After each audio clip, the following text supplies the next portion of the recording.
Mon cher JM, Bonsoir. ça faisait longtemps que t'étais pas venu. Ouais, à chaque fois, ça faisait longtemps. Ouais, à chaque fois, ça fait longtemps. Et pourtant, hein, à chaque fois, tu nous fais des chroniques super... c'est sympa, tu mets pas la pression, c'est sympa. Non. De quoi Voilà. tu vas nous parler, là, aujourd'hui? En fait, moi, je voulais faire un peu écho au professeur de l'éducation nationale qu'on a eu juste avant, par rapport au classement qu'on a eu, qui est assez pitoyable. Et je voulais inviter tout le bistrologue à faire un peu de réflexion métaphysique, en fait. Ah, d'accord. Alors, le bistrologue, vous pouvez réflexionner métaphysique. Métaphysiquement. Ah oui, bien sûr. Hein. Parce que à pas plus haut que le bord, en fait, on est tous sensibles aux grandes causes. Je pourrais vous parler de la cause des femmes, la cause du Tibet, la cause des dauphins, des tortues ou la cause toujours, chère à nos amis politiques. Mais aujourd'hui, j'ai envie de vous parler d'une cause qui nous concerne tous. La cause à effet. Oui. Ah oui. Par exemple, là, je parle et le groupe de musique parle en même temps. Et ça a un effet que ça me perturbe un petit peu. Ah oui. Mais bon, ça, c'est pas très grave.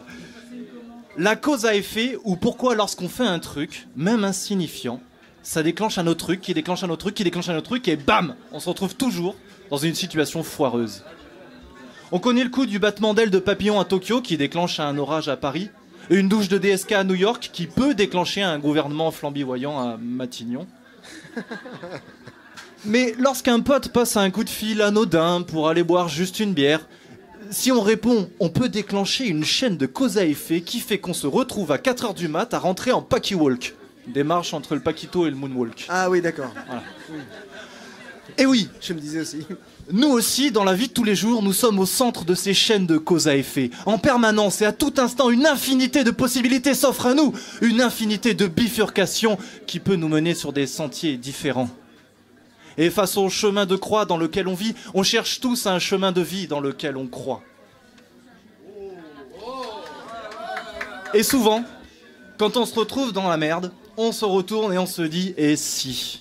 Et si j'avais pas garé ma voiture, et si j'avais pas envoyé ce texto, et si j'avais mis un préservatif, et si Franck Ribéry avait choisi son cartable plutôt que son ballon, Encore? et si Cyril Hanouna avait fait l'ENA, et si Sardou avait fait la fête de l'humain, peut-être que le monde serait meilleur. La cause à effet, c'est la théorie de tous les possibles. Comme le disait le doc, celui de Retour vers le futur, hein, pas celui qui nous a décomplexé sur la masturbation. Soit un continuum espace XYZ dans un référentiel quantique lagrangien, un paramètre variable chaotique peut hyperboler le résultat courbe. Ah oui. Ce qui, appliqué à notre économie, cette théorie peut prouver que l'inversion de la courbe du chômage est encore possible. Mais, appliqué à une chaîne de cause à effet, qu'est-ce que cela peut bien pouvoir dire ? Oui. J'aime bien faire Oui, genre, oui. tu sais, Oui, non, mais- comme c'est pas sorciété. Mais qu'est-ce que... Il y a un suspense, là, t'imagines pas, là. Mais hein. oui, Jamie, Ouais, tu fais bien, Jamie. qu'est-ce que ça peut pouvoir bien dire, voilà. Eh bien, nous sommes constamment au carrefour de nos vies, à la croisée de nos chemins. Comment faire pour suivre le meilleur sentier possible ? Peut-être avoir une sorte de GPS interne qui nous conseille selon nos envies et nous empêche de prendre des décisions regrettables. Un petit bonhomme Michelin qui nous aide à suivre notre petit bonhomme de chemin. Qui, face à une urne de municipal, vous dit « Continuez sur la voie de gauche. à la 5e bière un lundi soir » Si possible, faites demi-tour. ou alors dans une situation amoureuse qui stagne. Prendre la prochaine sortie. Sans doute que certains politiques sont déjà équipés de ce GPS. Manuel Valls, par exemple, Serrez à droite. ou Jean-François Copé. Recalcule en cours. Recalcule en cours. Recalcule en cours. C'est bizarre, mais on s'y croirait, quoi, avec Copé. J'ai là. fait l'école de voix de GPS, en Ouais, fait. ouais, C'est non, mais- une école très connue. Non, mais pour Copé, ça marche vachement Ah bien, ouais, quoi. c'est sûr. Mais j'aime à penser que la vie se trace sans GPS. Faisant appel à une notion totalement étrangère aux supporters de l'OM, le libre arbitre.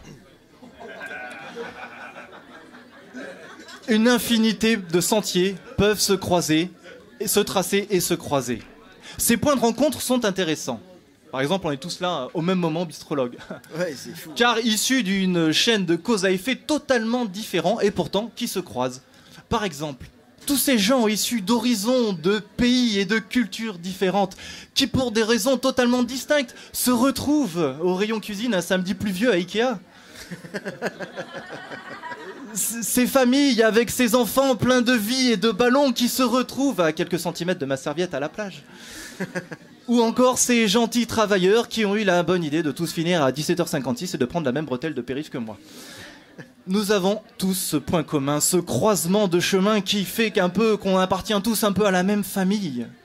Alors, pensez-y la prochaine fois que vous faites la queue à la poste, ça vous détendra. We are the world. We are the... Bravo. C'était JM en grande forme.